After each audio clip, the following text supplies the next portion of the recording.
मैं आप लोगों को कल पास्ट परफेक्ट टेंस का रूल बताया था और आज मैं टाइम बताने जा रहा हूं। आपको टाइम बता रहा हूं।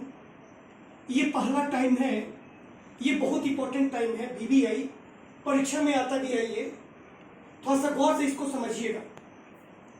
कभी कभी कॉम्प्लेक्स सेंटेंस का मतलब मिश्रित वाक्य। तो कभी कभी कॉम्प्लेक्स सेंटेंस में दो क्रियाएं समाप्त हो चुकी रहती है। मिश्रित वाक्य होगा, दो क्रिया होगा, दो क्रियाएं समाप्त हो चुकी रहती है। जो कार्य पहले समाप्त होता है, जो कार्य पहले समाप्त होता है उसे पहले पास्ट परफेक्ट टेंस में बना लेते हैं, तथा जो कार्य बाद में होता है उसे बाद में सिंपल पास्ट टेंस में बना लेते हैं। इसका मतलब कि दो कार्य होगा, एक कार्य पहले होगा और एक कार्य बाद में होगा। तब जो कार्य पहले होगा तो उसको पास्ट परफेक्ट में बनाएंगे और जो कार्य बाद में होगा तो उसको बाद में सिंपल पास्ट टेंस में बनाएंगे। जैसे में देखिए, राम के आने के पहले मैं जा चुका था। राम के आने के पहले मैं जा चुका था, तो ये कार्य पहले हुआ है, मैं जा चुका था, और तब ये राम आया है। तो ये कार्य जब पहले हुआ है, मैं जा चुका था पहले हुआ है, तो इसको पहले हम बनाएंगे पास्ट परफेक्ट टेंस में। तो पास्ट परफेक्ट टेंस में बनाएंगे तो सब्जेक्ट होगा, हैड होगा, वर्ब 3 होगा, ऑब्जेक्ट होगा। ये होगा पास्ट परफेक्ट टेंस का, बना लेंगे पास्ट परफेक्ट टेंस में।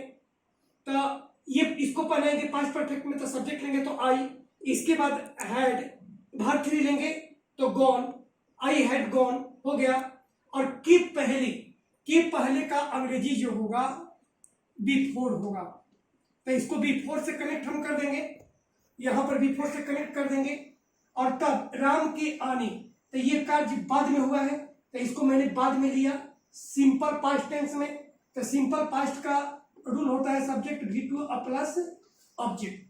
तो यहां पर राम कर देंगे और कम का वर्ब टू केम कर देंगे, यानी कि I had gone before Ram came. इसका मतलब कि जो कार्य बाद पहले होगा तो उसको पहले पास्ट परफेक्ट में लेंगे, और जो कार्य बाद में होगा तो उसको बाद में सिंपल पास्ट टेंस में लेंगे और इसको बिफोर से कनेक्ट कर देंगे। और इस तरीके का सेंटेंस जो बिफोर से कनेक्ट है, तो इसी सेंटेंस को हम कहेंगे कॉम्प्लेक्स सेंटेंस, यानी कि मिश्रित वाक्य। समझ गए?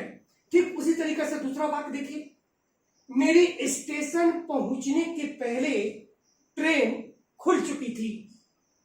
मेरे स्टेशन पहुंचने के पहले, भी स्टेशन हम पहुंच भी नहीं किए तब तक ट्रेन खुल गई थी।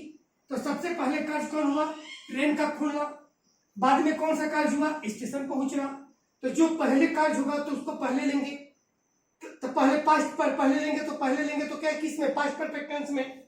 द ट्रेन, यहां पर परीक्षा में गैप देगा बिफोर, और जो बाद में पहले हुआ, मेरे स्टेशन पहुंचना ही बाद में हुआ है, तो इसको बाद में लेंगे, आई रीच द स्टेशन। तो इसका मतलब कि परीक्षा में आपको पूछेगा बाहर को चुनने के लिए, तो हैज स्टार्टेड तो होगा नहीं, ये सिंपल पास्ट का है तो स्टार्टेड होगा नहीं। हैड स्टार्टेड, ये आपका पास्ट परफेक्ट टेंस का वर्ब है, तो यहां पर आपका हैड स्टार्टेड होगा, हैड स्टार्टेड हो जाएगा।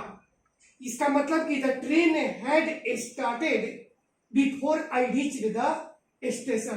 तो देखिए, फिर यहां पर देखिए, ये बाद में हुआ है तो बाद में सिंपल पास्ट में लिए हैं, और ये कार्य पहले हुआ है तो पहले हम पास्ट परफेक्ट टेंस में ले लिए हैं, तो बिफोर से कनेक्ट कर दिया। तो इसलिए इस सेंटेंस को हम कहेंगे कॉम्प्लेक्स सेंटेंस। अब देखिए दूसरा रूल, ये क्लियर हो गया। दूसरा रूल देखिए, होप आशा करना, एक्सपेक्ट आशा करना, थिंक सोचना, सपोज मानना, वांट चाहना, ईटीसी जैसे verbs के पास्ट परफेक्ट, ईटीसी जैसे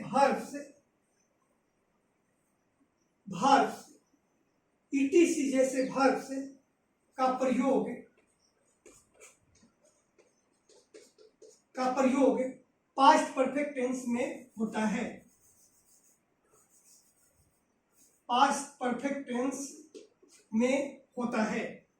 देखिए, होप आशा करना, एक्सपेक्ट आशा करना, थिंक सोचना, सपोज मानना, वांट चाहना, ईटीसी जैसे वर्ब से का प्रयोग, वर्ब का प्रयोग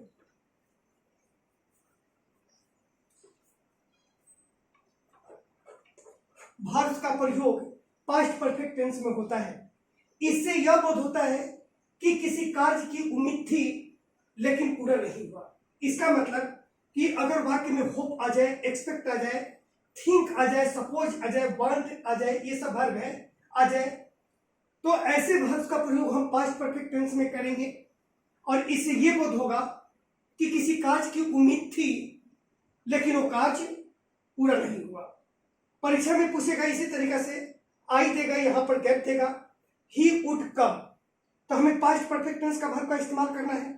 तो होप तो होगा नहीं, हैव होप्ड होगा नहीं, यहां पर होगा had hoped, past perfect tense का ही ना है, तो यहां पर हो जाएगा हैड होप्ड। अब इसका अर्थ निकालिएगा, तो मैं आशा कर चुका था कि वह आएगा। अब आएगा कि नहीं आएगा कोई गारंटी थोड़ी है। मैं आशा कर चुका था कि वह आएगा, यानी कि आशा किया था और वह आएगा, लेकिन आया कि नहीं आया इसकी कोई जानकारी नहीं है।